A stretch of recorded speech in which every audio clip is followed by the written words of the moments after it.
Hello everyone, welcome to Biozone. তো আজকে আমরা দেখো এএনএম জিএনএমের 2025 সালে লাইফ সায়েন্সের যে কোয়েশনগুলো এসেছিলো তার ক্যাটাগরি 1 আমরা আগের ভিডিওতে কমপ্লিট করে নিয়েছি। আজকে আমরা ক্যাটাগরি 2 এর কোয়েশনগুলো নিয়ে ডিটেলে আলোচনা করব, ঠিক আছে? তো চলো শুরু করি। প্রথম প্রশ্ন দেখো কি রয়েছে, which of the following are parts of the female reproductive system, মানে কি বলছে এগুলির মধ্যে কোনটি নারী প্রজননতন্ত্রের অংশ, কোনগুলি? আচ্ছা দেখো কি বলছে, ডিম্বাশয়, আমরা জানি ডিম্বাশয় বা ওভারি নারী প্রজননতন্ত্রের অংশ। এবং তারপরে দেখো বিতে রয়েছে টেস্টিস, কিন্তু টেস্টিসটা কিন্তু আমরা জানি এটা নারীর নয়, এটা মেল রিপ্রোডাক্টিভ সিস্টেমের পার্ট, কারেক্ট? আচ্ছা দেখো ফ্যালোপিয়ান টিউব কিন্তু হচ্ছে ফিমেল রিপ্রোডাক্টিভ সিস্টেমের পার্ট, এবং ইউটেরাসও হচ্ছে কিন্তু ফিমেল রিপ্রোডাক্টিভ সিস্টেমের পার্ট, কারেক্ট? তাহলে এক্ষেত্রে আমাদের আনসার কি হবে? এক্ষেত্রে আমাদের আনসার হবে তোমার ওভারি হবে, ফ্যালোপিয়ান টিউবও হবে এবং ইউটেরাসও হবে, কারেক্ট? আচ্ছা এবার দেখো এখান থেকে আমরা কয়েকটা কিছু এক্সট্রা ইনফরমেশান জেনে নিই। দেখো আগের দিন আমি বলেছিলাম কি ওভারি থেকে তোমার ইস্ট্রোজেন সিক্রিট হয়, কারেক্ট? ওভারির মধ্যে কি আছে, যে ডিম্বথলিগুলো আছে, ডিম্বাশয়ের ভেতর যে ডিম্বথলিগুলো আছে সেই ডিম্বথলি থেকে ইস্ট্রোজেন সিক্রিট হয়। এই ইস্ট্রোজেন কী করে, এই ডিম্বথলিগুলোকে আরও বৃদ্ধিতে সাহায্য করে, ঠিক আছে? মানে ডিম্বাশয়ের মধ্যে বিভিন্ন রকমের থলি থাকে, ধরো তোমার প্রাথমিক ডিম্বথলি, এরকম সেগুলো আস্তে আস্তে বড়ো হয়ে পরিণত ডিম্বথলি হয়। এই প্রাথমিক ডিম্বথলি বা এই ডিম্বথলিগুলো থেকে ইস্ট্রোজেন সিক্রিট হয়। এবার এই যখন পরিণত ডিম্বথলিটা হলো, পরিণত ডিম্বথলি থেকে কি হয়, ডিম্বাণু নিঃসরণ হয়, যেটাকে আমরা ওভিউলেশন বলছি। যখন এই ডিম্বাণু নিঃসরণ হয়ে যাচ্ছে তখন এই পরিণত ডিম্বথলিটা কিসে পরিণত হচ্ছে না, পিত গ্রন্থি, ঠিক আছে? পিত গ্রন্থি বা কর্পাস লুটিয়ামে পরিণত হচ্ছে। এই পিত গ্রন্থি বা কর্পাস লুটিয়াম থেকে আরেকটা ইম্পর্টেন্ট হরমোন খরিত হয়, সেটার নাম কি, প্রোজেস্টেরন। তাহলে ইস্ট্রোজেনের ফাংশন আমরা কি জানতাম, এটা আমাদের ফিমেলদের ক্ষেত্রে গৌণ যৌন বৈশিষ্ট্যগুলো প্রকাশে হেল্প করে, ডিম্বাণু নিঃসরণে সাহায্য করে। কিন্তু প্রোজেস্টেরন থেকে তোমাদের যেটা ইম্পর্টেন্ট আসতে পারে সেটা হচ্ছে প্রোজেস্টেরন কিন্তু প্রেগনেন্সিকে বা গর্ভাবস্থাকে বজায় রাখতে সাহায্য করে, বুঝেছ? তাহলে এটাও কিন্তু একটা ইম্পর্ট্যান্ট ফাংশন প্রোজেস্টেরনের, এটা আসতে পারে, ঠিক আছে? আচ্ছা এবারে আরেকটা জিনিস দেখে নাও, ইউটেরাসে তোমরা জানো যেটা রোপণ বা মানে এই যে ফ্যালোপিয়ান টিউবে কী হচ্ছে, ফার্টিলাইজেশন হচ্ছে, এবং ফার্টিলাইজেশন হয়ে যাওয়ার পরে বা নিষেক হয়ে যাওয়ার পরে সেই নিষিক্ত ডিম্বাণুটা এই ইউটেরাসে কী হচ্ছে, রোপিত হচ্ছে বা ইমপ্ল্যান্টেশন হচ্ছে। ইউটেরাসের কোথায়, এন্ডোমেট্রিয়াম, ইউটেরাসের এন্ডোমেট্রিয়াম এই যে প্রাচীরটা রয়েছে সেখানে এটা ইমপ্ল্যান্টেশন হচ্ছে এবং ওখানেই তারপরে এমব্রায়োর ডেভেলপমেন্টটা হয়, ক্লিয়ার? আচ্ছা আরেকটা জিনিস তোমরা জানো, টেস্টিসের মধ্যে আমরা পড়েছিলাম, টেস্টিসের মধ্যে কি থাকছে, সেমিনিফেরাস টিবিউল থাকছে, যেখানে কি হচ্ছে, স্পাম তৈরি হচ্ছে। এবং ওখানে আরেকটা জিনিস মাথায় রাখবে, ওখানে সার্টোলি সেল, টেস্টিসের মধ্যে এই সেমিনিফেরাস টিবিউলের মধ্যেই থাকছে হচ্ছে সার্টোলি সেল। সার্টোলি সেল থেকে একটা গুরুত্বপূর্ণ প্রশ্ন তোমাদের আসতে পারে, যে সার্টোলি সেল কিন্তু যে স্পামগুলো তৈরি হয় সেই স্পামগুলোকে নারিশমেন্ট দেয়, ঠিক আছে, নিউট্রিশন প্রোভাইড করে। এই জন্য সার্টোলি সেলকে কিন্তু নার্স সেলও বলা হয়, এটা মাথায় রাখবে।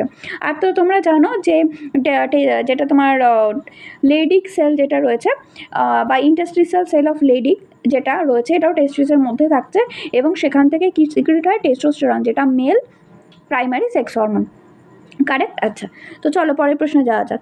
কি বলছে দেখো, identify the correct statements regarding মিওসিসের ক্ষেত্রে কারেক্ট অপশানগুলো কী কী? আচ্ছা এখানটা দেখো, এখানে তোমাদের আমি আগে বিষয়টা একটু শর্টের মধ্যে বলে দিচ্ছি, ঠিক আছে? একটু শুনে নাও, এই জায়গাটা খুব ইম্পর্টেন্ট, এই সেল ডিভিশনটা কিন্তু তোমাদের খুব ইম্পর্টেন্ট, এখান থেকে কোয়েশ্চেন আসতে পারে।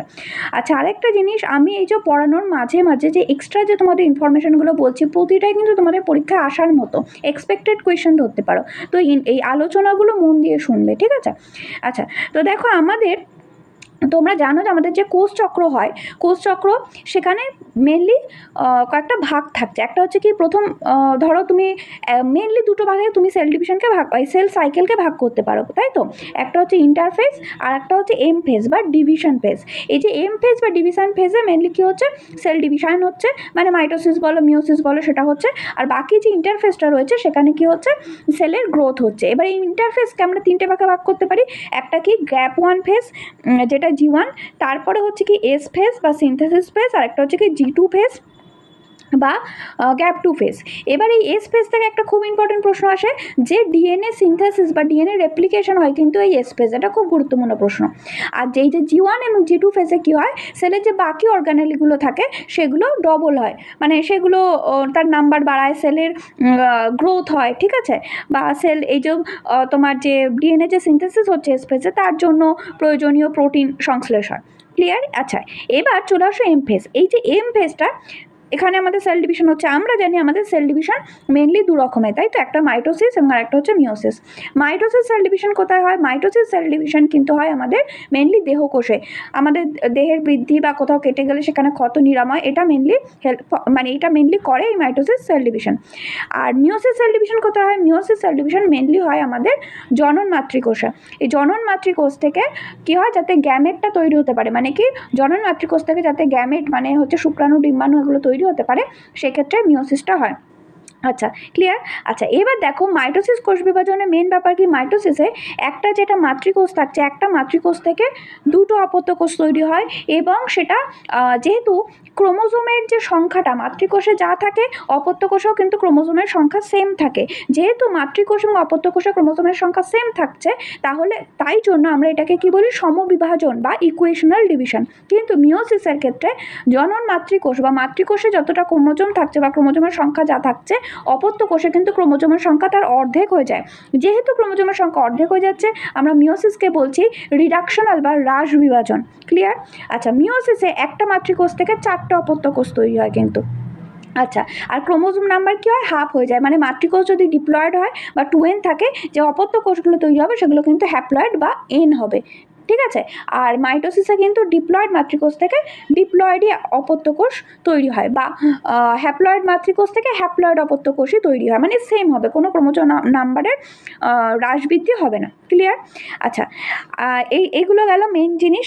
আচ্ছা, আরেকটা জিনিস তোমাকে আমি বলবো, সেটা হচ্ছে এই যে ধরো আমরা জানি এই যে যখন সেল ডিভিশন হচ্ছে মাইটোসিসের ক্ষেত্রে আমি বলছি, মাইটোসিসে মেনলি কী হচ্ছে, আমরা জানি কতগুলো ফেজ রয়েছে, প্রোফেজ, মানে মাইটোসিস সেল ডিভিশনের প্রথমে কী হচ্ছে, নিউক্লিয়াসের ডিভিশন হচ্ছে, নিউক্লিয়াসের ডিভিশনকে আমরা কী বলছি, ক্যারিওকাইনেসিস, এবং আরেকটা কী হচ্ছে, সাইটোপ্লাজমের ডিভিশন হচ্ছে, সাইটোপ্লাজমের ডিভিশনকে আমরা কী বলছি, সাইটোকাইনেসিস। প্রথমে ক্যারিওকাইনেসিস হবে, ক্যারিওকাইনেসিসের ফেজগুলোকে কি, প্রোফেজ, মেটাফেজ, অ্যানাফেজ এবং telophase, correct?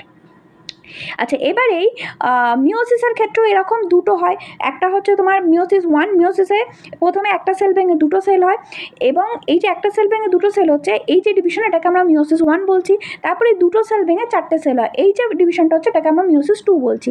Meiosis 1-এই mainly chromosome নাম্বারটা হাফ হয়ে যায়, এই জন্য মিওসিস 1-কে পার্টিকুলারলি আমরা হ্রাস বিভাজন বলি, এবং মিওসিস 2-কে আমরা সমবিভাজন বলি। ক্লিয়ার? আচ্ছা, আর হচ্ছে তোমার এই জিনিসগুলো ক্লিয়ার হলো। আচ্ছা, এবার দেখো একটা জিনিস, এখানে চলে আসো, কি বলছে দেখো, স্টেটমেন্টগুলো আমাদের কি বলেছে, যে এখানে আমাকে বলতে হবে যে মিওসিসের ক্ষেত্রে কোনগুলো সঠিক। কি বলছে দেখো, ইট অকার্স ইন সোমাটিক সেল। তো আমি কি বললাম, মিওসিস কি সোমাটিক সেলে হয়, মানে দেহকোষে কি হয়, হয় না। আচ্ছা, এরপরে দেখো কি বলছে, বিতে it is a reductional division. তাহলে মিওসিস কি রিডাকশনাল ডিভিশন? তো হ্যাঁ, আমরা এইমাত্র জানলাম মিওসিস কি, মিওসিস হচ্ছে কিন্তু রিডাকশনাল ডিভিশন। তাহলে মিওসিসকে আমি অবশ্যই বলবো এটা রিডাকশনাল ডিভিশন, এটা আমাদের ঠিক আছে। আচ্ছা, তারপরে দেখো কি বলছে, এখানে আমাদের সি নম্বর দেখো, ক্রসিং ওভার ডাজ নট অকার। আচ্ছা, এখানে একটা জিনিস দেখো, ক্রসিং ওভার কিন্তু মিওসিসে হয়, ঠিক আছে, মিওসিসে কিন্তু ক্রসিং ওভার হয়, এটা তোমাকে মাথায় রাখতে হবে। মিওসিসের এই যে আমি তোমাকে বললাম না, মিওসিসের যে মিওসিস 1 রয়েছে, মিওসিস 1-এর মধ্যেও কিন্তু এরকম ডিভিশন রয়েছে। মিওসিস 1-কেও যদি আমরা আরও ডিটেলে ভাঙি, সেখানেও কিন্তু প্রোফেজ 1, মেটাফেজ 1, অ্যানাফেজ 1, টেলোফেজ 1 এরকম আছে, এবং মিওসিস 2-তেও কিন্তু প্রোফেজ 2, মেটাফেজ 2, অ্যানাফেজ 2, টেলোফেজ 2 এরকম আছে, ঠিক আছে। এবার মিওসিস 1-এর প্রোফেজ 1-এর প্যাকাইটিন বলে একটা দশা আছে, সেখানে কিন্তু ক্রসিং ওভার হয়। ক্রসিং ওভার মানে কি তোমরা জানো, যে সমসমস্ত ক্রোমোজোমের যেটা নন সিস্টার ক্রোমাটিড রয়েছে তাদের মধ্যে দেহাংশের বিনিময় হয়, এর ফলে কী হয়, জিনের পুনর্বিন্যাস ঘটে, মানে নতুন ক্যারেক্টার আসতে পারে, তাই তো। যেটা মাইটোসিস সেল ডিভিশনে কিন্তু নতুন কোনো ক্যারেক্টার অপত্যের মধ্যে আসে না, মাতৃকোষে যা থাকে সেটাই অপত্য কোষে আসে, একদম সেম। কিন্তু মিওসিসে নতুন ক্যারেক্টার তুমি অপত্য কোষে দেখতে পারো, এই ক্রসিং ওভারের জন্যই হয় সেটা। ঠিক আছে, তাহলে এখানে যেটা বলছে ক্রসিং ওভার ঘটে না, এটা তো ভুল। আচ্ছা, তারপর আরেকটা দেখো ডিতে কি বলছে, 4 ডটার সেলস আর প্রডিউস। আমি কি বললাম, মিওসিসে 4টে ডটার সেলই তৈরি হয়। ঠিক আছে, তাহলে আমার এটাও সঠিক হলো। বোঝা গেল? তাহলে আমাদের এখানে যেটা বলেছিল মিওসিস সম্পর্কে, এখানে আমাকে যেটা বলেছিল মিওসিস সম্পর্কের সঠিক উক্তিগুলি নির্বাচন করো, তাহলে আমার এখানে যে এটা হ্রাস বিভাজন এবং এক্ষেত্রে 4টি অপত্যকোষ উৎপন্ন হয়, এই দুটো সঠিক। ঠিক আছে। আচ্ছা, এবার দেখো পরের প্রশ্নে যাওয়া যাক। কি বলছে দেখো, হুইচ অফ দ্য ফলোইং এর ফ্যাট সলিউবল ভিটামিন? এগুলোর মধ্যে কোনটা ফ্যাট সলিউবল ভিটামিন? আচ্ছা, আগের দিন আমরা মনে আছে বলেছিলাম ভিটামিন বি এবং ভিটামিন সি হচ্ছে জলে দ্রবীভূত ভিটামিন, আর হচ্ছে ভিটামিন বি আর সি বাদে বাকি যা থাকবে মানে vitamin K, vitamin E, vitamin D, vitamin A, এরা সবাই হচ্ছে ফ্যাট সলিউবল ভিটামিন। ঠিক আছে, আর বি আর সি হচ্ছে জলে দ্রবীভূত ভিটামিন। তাহলে এখানে আমাদের আনসার কি হবে? এখানে কিন্তু আমাদের আনসার হবে, দেখো ভিটামিন এ বলো, ভিটামিন ডি বলো এবং ভিটামিন ই বলো, এই তিনটেই হচ্ছে কিন্তু আমার ফ্যাট সলিউবল ভিটামিন। আচ্ছা, আমরা আগের দিন ভিটামিন এ, ডি এবং ই এর আমরা কেমিক্যাল নেম জেনেছি। ভিটামিন কে, যেটা ভিটামিন কে কিন্তু আমাদের রক্ত জমাট বাঁধতে হেল্প করে এবং ভিটামিন কে এর কেমিক্যাল নাম হচ্ছে ফাইলোকুইনন। ঠিক আছে, এবং ভিটামিন বি এর মধ্যে অনেকগুলো, যে ভিটামিন বি কমপ্লেক্স, এর মধ্যে অনেক রকম ভিটামিন রয়েছে, তার মধ্যে কয়েকটা ইম্পর্টেন্ট, এই যে ভিটামিন কনসেপ্ট মানে তোমার এই পোর্শনটাই খুব ইম্পর্টেন্ট। কিন্তু ভিটামিন বি এর কয়েকটা আমি কেমিক্যাল নাম বলে দিচ্ছি। ভিটামিন বি কমপ্লেক্সের মধ্যে অনেক ধরনের ভিটামিন রয়েছে, যেমন ভিটামিন বি1 এর কেমিক্যাল নাম হচ্ছে থাইমিন বা থিয়ামিন। ঠিক আছে, ভিটামিন বি2 এর কেমিক্যাল নাম কি, রাইবোফ্লাভিন। ঠিক, রাইবোফ্লাভিন। ভিটামিন সি এর নাম কি, কেমিক্যাল নাম কি, ভিটামিন সি এর কেমিক্যাল নাম হচ্ছে তোমার নিয়াসিন। ঠিক আছে, এরকম। আবার ভিটামিন বি9 এর কেমিক্যাল নাম কি, ফলিক অ্যাসিড। ভিটামিন বি12 এর কেমিক্যাল নাম কি, সায়ানোকোবালামিন। ঠিক আছে, সায়ানোকোবালামিন। এবং এই সায়ানোকোবালামিন বা ভিটামিন বি12 এর মধ্যে কিন্তু একটা ধাতু থাকছে যেটা হচ্ছে কোবাল্ট, মানে যে একটা এলিমেন্ট থাকছে, এই কোশ্চেনটাও আসতে পারে, সেটা থাকে হচ্ছে কোবাল্ট। ঠিক আছে। আচ্ছা, তো চলো বোঝা গেল, পরের প্রশ্নে যাওয়া যাক। দেখো কি বলছে, identify the structural components of RNA. আরএনএর মধ্যে মানে আরএনএ কী দিয়ে তৈরি হয়? দেখো, আরএনএর মধ্যে শর্করা থাকবে, রাইবো সুগার থাকবে, আর কি থাকবে, ফসফেট গ্রুপ থাকবে, আর কি থাকবে, নাইট্রোজেন বেস থাকবে। কিন্তু নাইট্রোজেন বেস কি থাকবে, যেটা অ্যাডেনিন থাকবে, গুয়ানিন থাকবে, সাইটোসিন থাকবে, কিন্তু থাইমিনের পরিবর্তে কি থাকবে, ইউরাসিল। মানে যেটা ডিএনএতে আমাদের কি থাকছে, ডিঅক্সিরাইবো শর্করা, আরএনএতে হচ্ছে সেটা রাইবো শর্করা। দুটোর ক্ষেত্রেই ফসফেট থাকছে এবং দুটোর ক্ষেত্রেই নাইট্রোজেন বেস থাকছে। কিন্তু মেন ডিএনএ এবং আরএনএর মধ্যে পার্থক্য কোথায়, নাইট্রোজেন বেসে। ডিএনএতে অ্যাডেনিন, গুয়ানিন, সাইটোসিন, থাইমিন থাকে, আরএনএতে অ্যাডেনিন, গুয়ানিন, সাইটোসিন, ইউরাসিল থাকে থাইমিনের পরিবর্তে। ক্লিয়ার? আচ্ছা, তাহলে এখানে আমাদের এটার অ্যান্সার কী হবে, আমাদের রাইবো শর্করা হবে। ঠিক আছে, এবং আমাদের ইউরাসিল হবে। ক্লিয়ার? তাহলে এই দুটো হচ্ছে স্ট্রাকচারাল কম্পোনেন্ট অফ আরএনএ।